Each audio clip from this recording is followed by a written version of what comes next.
Today on Crime Diaries, we are diving into one of the most disturbing, high-profile cases of power, manipulation, and abuse, centered around Jeffery Epstein, a man who walked the tightrope between society and darkest corners of criminal behavior until his shocking death behind bars in 2019 left more questions than answers. So we'll dive into that today. Just remember, I am not a professional. This is for educational purposes only, and we'll get started.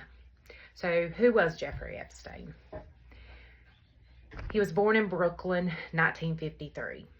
He worked his way up. He was a college dropout and ended up at a private school as a math teacher. Oddly, he was hired without any degree. Then he moved into finance, eventually managing wealth for billionaires. Claims to his billionaire status that mostly his wealth remains unclear how he got it. He was connected to powerful individuals like Bill Clinton, Donald Trump, Prince Andrew, Lex Wexner, if I'm saying that, Lex Wexner, who was connected to Victoria's Secret. Jeffrey Epstein had a private island, and that's where everything basically occurred. The recruitment is what it was called. He owned the St. Nick's Island, and it was nicknamed at some point Pedophile Island. He has been accused, of course, of running sex trafficking and using underage girls. He allegedly operated a pyramid-style scheme. Older girls recruited the younger girls. Victims' testimonies describe grooming, coercion, and abuse. At the top of one of these, because every time under any type of powerful person, he doesn't do it alone, was Ghislaine Maxwell, if I'm saying that right, described as Epstein's right hand. She recruited a lot of these girls to start out with. She was his former girlfriend. And in 2005, police opened an investigation after a 14-year-old girl actually went to her parents and told them what happened. And then they went to police. The 14-year-old explained how she was molested by the man in the mansion where he lived on the island, and that his name was Jeffrey Epstein. Soon, more girls were identified. Detective Joseph Riccieri began digging. Hey, good morning. Hope you're all having a good day. Welcome to Crime Diaries with Nicole Grigg. They all told the same story as the investigation began. They recruited by friends, taken to Epstein's mansion, paid to give massages, and sexually abused. It wasn't just a few girls, it was dozens. The detectives found that over 30 girls had been brought to the mansion, and they were paid around $200 each. They were asked to come give massages. And when they arrived at the mansion, Epstein would be lying on a massage table naked. And that's when he would begin, once they were starting massaging, he would begin touching them and other things. Word did spread fast in Palm Beach, but not everyone cared to listen to what was being said. The Palm Beach police built a strong case against Epstein. They executed a search warrant, collected phone records, spoke to dozens of witnesses.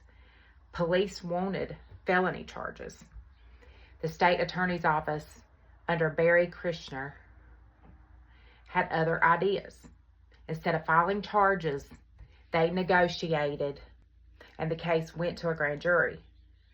But only one victim was called to testify. The result, a single charge solicitation of prostitution. Epstein's lawyers went to work, and then and the case began to unravel. The state attorney declined to prosecute. Palm Beach police were outraged. They went to the FBI. But what came next was even worse. Federal prosecutors struck a deal with Epstein that he would plead guilty to 2 state charges, serve 13 months in a private wing of county jail, and avoid federal charges. The girls weren't told. The public was never told. Justice had been sold behind closed doors. For years, the story stayed buried. Epstein lived freely, donated to universities, rubbed elbows with the elite. But in 2018, journalist Julie K. Brown at the Miami Herald published Perversion of Justice. It exposed the truth and named the girls, laid bare the cover-up. The world started to finally listen, and Epstein's time was running out. A survivor said he spent more time getting massages than serving time. 2018, the Miami Herald expressed the deal in a blockbuster investigation by Julie K. Brown. This piece revealed how federal prosecutors had abandoned the victims and protected Epstein. Under pressure, Alexander Acosta resigned as a U.S. Labor Secretary in 2019, but still the damage was done at this point. The girls were never heard, justice had been bought and sold. The MPA would become a turning point. Legal scholars called it unprecedented, a cover-up, an act of corruption, and yet it stood for more than a decade. But in 2019, new evidence emerged. The victims were now older, they were ready to speak again, and this time the world was listening. So, as I spoke before, Jeffrey Epstein, he didn't work alone. Behind the scenes, women, many of whom had claimed to be his assistants, his employees, even friends, played a chilling role. They recruited, they groomed, they brought the girls. We have already talked about Ghislaine Maxwell. She was one that played the most part in Epstein's power. She was the daughter of a British tycoon, Robert Maxwell. She was educated at Oxford and rubbed elbows with the royalty. After her father's mysterious death and after the collapse of his business empire, Ghislaine fled to the U.S. and reestablished herself in New York's elite circles. And then that's where she met Jeffrey Epstein. To outsiders, she was a glamorous companion, his social gatekeeper, a British heiress with a Rolodex of the world's most powerful names. But behind closed doors, survivors say she was something entirely different, a predator. According to multiple survivors, Maxwell approached them under guise of offering modeling jobs, school tuition, and mentorship. She made them feel seen, heard, and safe. Then she introduced them to Epstein. The grooming was methodical. The grooming then would begin. They were told how to dress, how to act. Sometimes they were coached in being led to the infamous massage rooms. Survivors describe Ghislaine as both comforting and cold, like someone flipping a switch. She wasn't the only one. Epstein's inner circle were other women who allegedly played roles in abuse. Sarah Kellen, Nadia Markovana, and Leslie Groff. They scheduled appointments, booked travel, paid girls in cash. Some even stayed in the rooms during the assaults. Court documents later named several of them as co-conspirators. And yet for years, none of them were charged. Was it out of fear, loyalty, or something else darker? Survivors said they made them feel compliant, controlled, like they had no way out.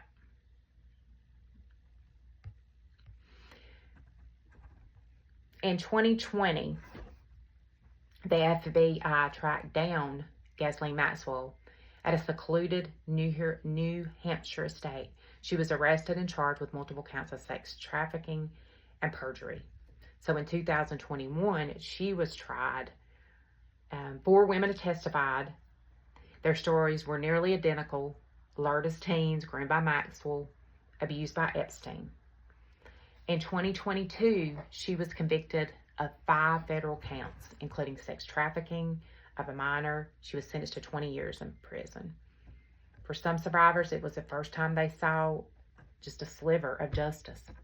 But others asked, what about the rest? The recruiters were part of a large structure, one that allowed Epstein's abuse to flourish across decades. Many knew, few spoke. They wasn't just predators, but it was like a system, and they all protected each other.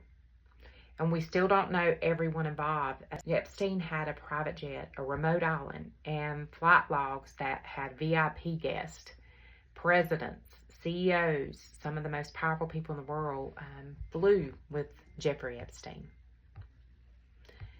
What were they flying into? This is unknown.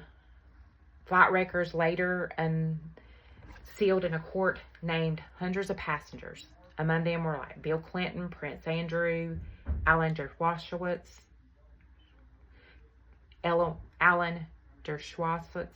Kevin Spacey. Some claimed that they had no idea what Epstein was doing.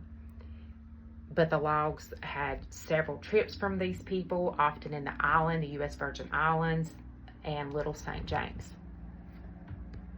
Some of the survivors said they were abused on these flights, in the homes on the island. We may never know all of it.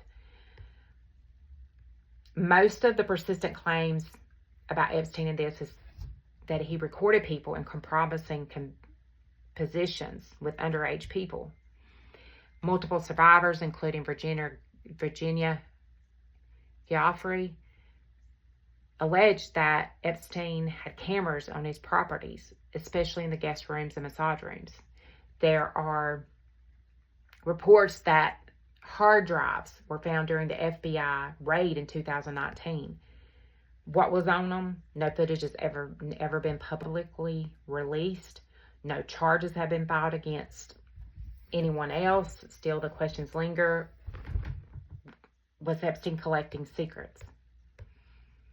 So, going back to when the FBI mansion in 2019, they found labeled disc and names, dates, descriptions. They were like trophies or leverage for Epstein.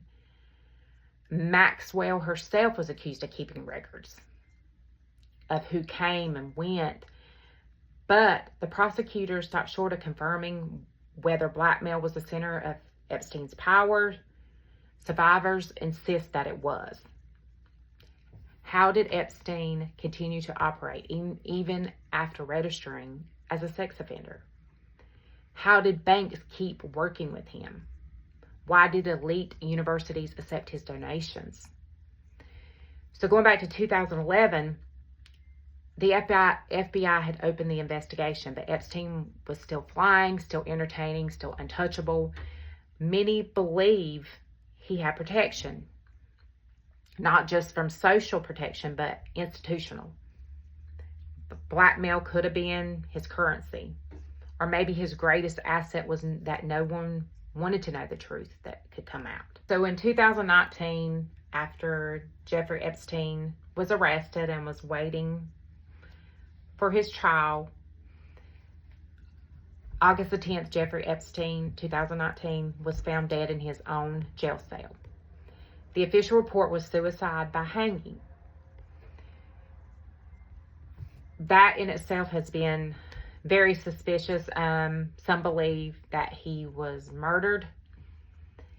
There are some very suspicious activities, I feel like, during what happened to him with that. Both guards were allegedly fell asleep. Security cameras outside the cell reportedly malfunctioned. His cellmate had been transferred to another cell just hours earlier. Epstein had supposedly had already tried to take his life once, so he was on a suicide watch. And he was just taken off just days before that from the suicide watch. So at 6:30 a.m., he was found unresponsive in his cell, and the death was ruled quickly a suicide by hanging. Dr. Michael Baden, a renowned forensic pathologist, was hired by Epstein's brother. The bone in Epstein's neck was broken, a fracture that's most commonly found with strangulation, like manual strangulation, rather than suicide by hanging. To this day, there's still controversy surrounds the autopsy report. The guards that were on duty that night were indicted for falsifying records. They had failed to check in on Epstein during their shift and admitted to browsing the internet while on duty. They struck plea deals. The cameras were never fully explained. An internal investigation was sealed with public view. Federal officials claimed it was a failure protocol, not a conspiracy. But many don't still believe that. Epstein had dirt on billionaires and politicians. Some believe his death was orchestrated to protect powerful men, and their surveillance tapes were destroyed intentionally. Even lawmakers have raised eyebrows. Attorney General William Barr has said he was appalled by the conditions and promised a full investigation. Still, no one has ever been charged in connection to Epstein's death, and the questions have stopped. Now, I know that Epstein he was a creep. He deserved to be in jail a long time ago. It's still interesting to find, did someone kill him? Do you think someone killed him? Let me know what you think about that, because I feel like there was others higher. It's just too many coincidences the night he died. I feel like somebody had him killed. One of the victims that I wanted to talk about was Virginia Jeffery. I'm saying that right. She was one of the brave women that came forward that had suffered at the hands of Epstein. So she had been hired to be a masseuse for Epstein, like some of the other girls had. Virginia was working at Donald Trump's, one of his hotels, and was approached by Maxwell. She had seen that she wanted to be a massage therapist, and she had approached her to come and said that her boss was looking for a masseuse.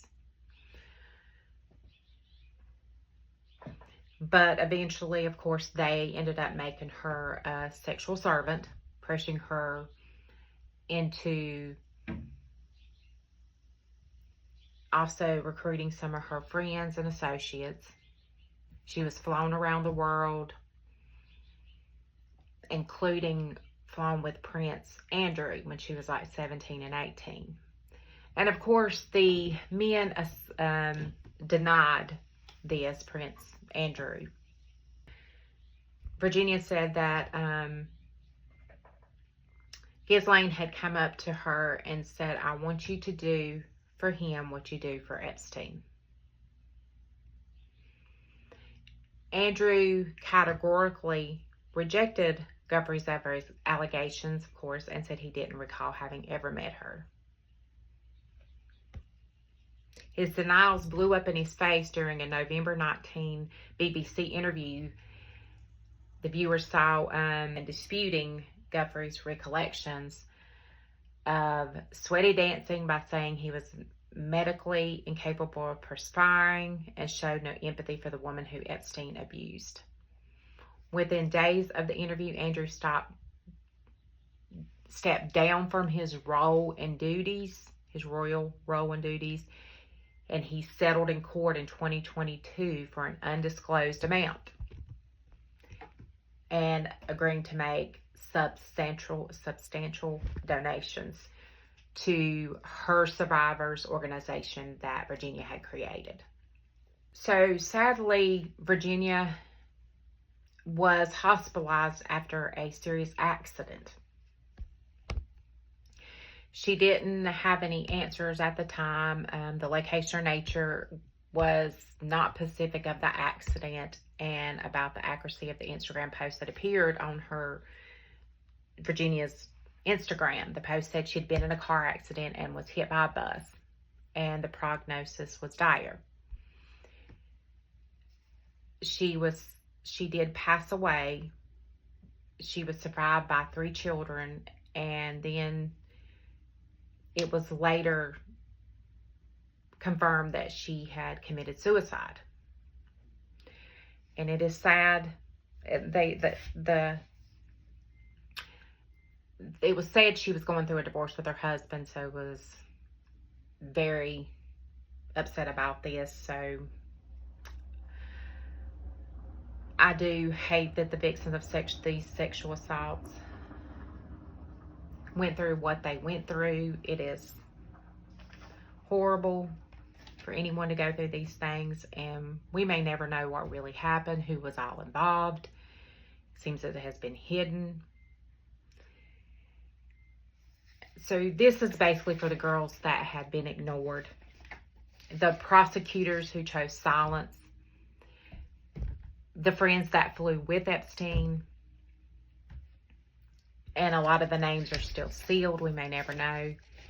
This episode is about truth, and truth only matters if we do something about it. To the survivors, thank you for your courage.